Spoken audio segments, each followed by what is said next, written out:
नमस्कार दोस्तों, आज के इस वीडियो में हम बात करेंगे न्यूक्लियर होलोकॉस्ट यानी क्या होता है। ये एमपीएससी यूपीएससी के लिए भी बहुत इंपॉर्टेंट है और जहाँ पे भी कॉम्पिटिटिव एग्जाम है या फिर एमएससी बीएससी के एनवायरमेंटल साइंस के स्टूडेंट है, 12th क्लास में भी ये टॉपिक है, तो स्टूडेंट के लिए बहुत इंपॉर्टेंट ये टॉपिक होने वाला है कि न्यूक्लियर होलोकॉस्ट एक्चुअल में होता क्या है। तो सबसे पहले अगर हम न्यूक्लियर होलोकॉस्ट की बात करें तो आपको ये होलोकॉस्ट जो है इसका मीनिंग जो है वो समझ में आना चाहिए। होलोकॉस्ट का मीनिंग होता है प्रलय, सर्वनाश यानी डिस्ट्रक्शन। जब हम बोलते हैं कि प्रलय आने वाला है, प्रलय में सब कुछ तबाह हो जाएगा, तो वही मीनिंग होता है होलोकॉस्ट का। अब न्यूक्लियर होलोकॉस्ट को और कौन किन से नाम से जाना जाता है, क्योंकि बाकी भी नाम यूपीएससी की अगर आप प्रिपरेशन कर रहे हैं तो आपको पता होना चाहिए। इसको ही एटॉमिक होलोकॉस्ट भी बोला जाता है, न्यूक्लियर एपोकैलिप्स भी बोला जाता है और न्यूक्लियर आर्मी गेडॉन भी बोला जाता है। तो ये चारों नाम आपको जो है वो पता होना चाहिए। आप इसको एग्जाम में लिख सकते हैं कि इसको इस नाम से भी जो है वो जाना जाता है। अब न्यूक्लियर होलोकॉस्ट यानी होता क्या है, देखिए जब भी न्यूक्लियर वॉर होता है तो न्यूक्लियर वॉर में यानी न्यूक्लियर वॉर यानी जब वॉर होता है अगर वो न्यूक्लियर वॉर में कन्वर्ट हो गया है यानी न्यूक्लियर बॉम्ब जो है वो फिर जो है वो बम्बार्ड अगर किए जाए तो उसको हम न्यूक्लियर वॉर बोलते हैं। तो इसमें न्यूक्लियर वॉर में क्या होता है, लार्ज स्केल डिस्ट्रक्शन, क्योंकि न्यूक्लियर बॉम्ब अगर कहीं पे गिराया जाता है तो लार्ज स्केल डिस्ट्रक्शन होता है that would be caused by use of nuclear weapons. यानी जो न्यूक्लियर बॉम्ब से यानी न्यूक्लियर वेपन का अगर इस्तेमाल किया तो उसकी वजह से जो लार्ज स्केल डिस्ट्रक्शन होता है, जो बहुत बड़ी तबाही होती है, जो सर्वनाश होता है, प्रलय होता है, उसी को हम बोलते हैं nuclear Holocaust. Holocaust nuclear Holocaust समझ में आ गया ना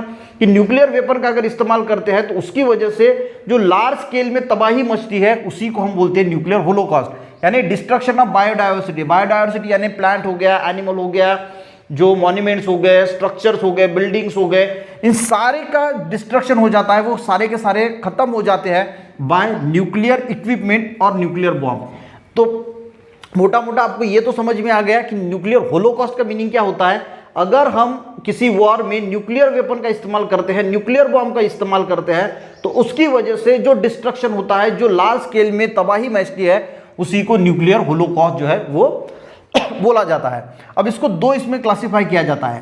पहला होता है इमीडिएट इंपैक्ट में और दूसरा होता है लॉन्ग टर्म इफेक्ट, यानी एक इमीडिएट इफेक्ट और एक लॉन्ग टर्म इफेक्ट। अब इमीडिएट यानी तुरंत इफेक्ट क्या होता है, जैसे गाइस न्यूक्लियर बॉम्ब का अगर हम इस्तेमाल करते हैं तो इमीडिएट इफेक्ट क्या होगा, उसमें से स्पॉन्टेनियस जहां पे गिरेगा, स्पॉन्टेनियस लाइट रेडिएशन गिरेंगे, स्पॉन्टेनियस जो है वो आग लगेगी, तो फायर से बहुत बड़ा नुकसान होगा, वहां पे रेडिएशन जो निकलेंगे उससे नुकसान होगा, शॉक वेव क्रिएट होगी, शॉक वेव क्रिएट होने की वजह से बहुत ज्यादा तबाही मचेगी और इंस्टेंट जो डेथ है प्लांट, एनिमल एंड ह्यूमंस की जो है वहां पे इंस्टेंट तुरंत डेथ हो जाएगी due to this fire, due to this shock wave, ठीक है। और उसी के साथ डिस्ट्रक्शन ऑफ होम, बिल्डिंग, ये सारी चीजें जैसी न्यूक्लियर बॉम्ब गिरता है तो ये सारी चीजें आपको देखने को मिलेगी।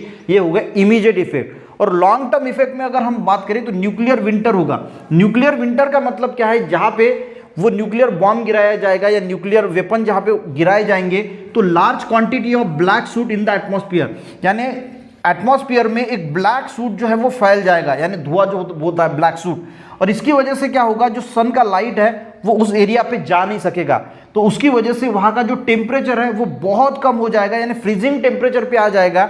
इसीलिए इसको न्यूक्लियर विंटर बोला जाता है, क्योंकि वहां पे सनलाइट जा नहीं पाएगी due to this large quantity of black soot in the atmosphere, और ये सब ब्लॉक हो जाएगा और यहाँ पे विंटर जैसी कंडीशन आएगी, बहुत गहरा विंटर। उसकी वजह से प्लांट जो है वो फोटोसिंथेसिस नहीं कर पाएंगे, तो प्लांट जो है वो मर जाएंगे, एनिमल जो है उनको खाना नहीं मिलेगा वो मर जाएंगे, ह्यूमन मर जाएंगे, पानी की दिक्कत आएगी। इसके साथ गाइस जो लोअर टेम्परेचर है वो टेम्परेचर जो है वो लोअर हो जाएगा और लोअर टेम्परेचर की वजह से जो डिस्ट्रक्शन ऑफ प्लांट है यानी एनिमल, ह्यूमन जो है उनकी जो है वो मृत्यु हो जाएगी।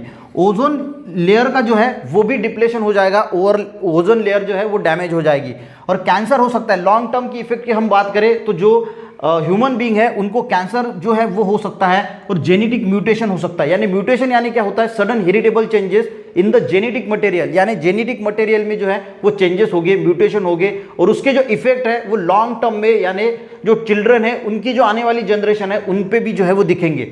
अगर हम बात करें गाइस तो देखिए जो न्यूक्लियर हिरोशिमा नागासाकी पे यूएस ने 1945 में एटॉमिक बॉम्ब जो है वो ड्रॉप किया था और उसकी वजह से बहुत सारे लोग जो है वो किल हो गए थे, इंजर्ड हो गए थे, बायोडायवर्सिटी डिस्टर्ब हो गई थी, प्लांट एनिमल डिस्टर्ब हो गए थे, और इसका जो इफेक्ट है वो आज भी हमें देखने को मिल रहा है। उन लोगों पे कैंसर, जेनेटिक म्यूटेशन हो रहा है इन द अफेक्टेड चिल्ड्रन, जो वहां के चिल्ड्रन थे और जो उसमें बच गए वो सारे लोगों में ये जो है वो चीज़ें देखने को मिल रही है। तो मोटा मोटी आपको न्यूक्लियर होलोकॉस्ट क्या होता है ये समझ में आ गया होगा। वीडियो हेल्पफुल रहा तो एक लाइक जरूर करना, लोगों को भी शेयर करना। मिलते हैं नेक्स्ट वीडियो में, तब तक के लिए जय हिंद।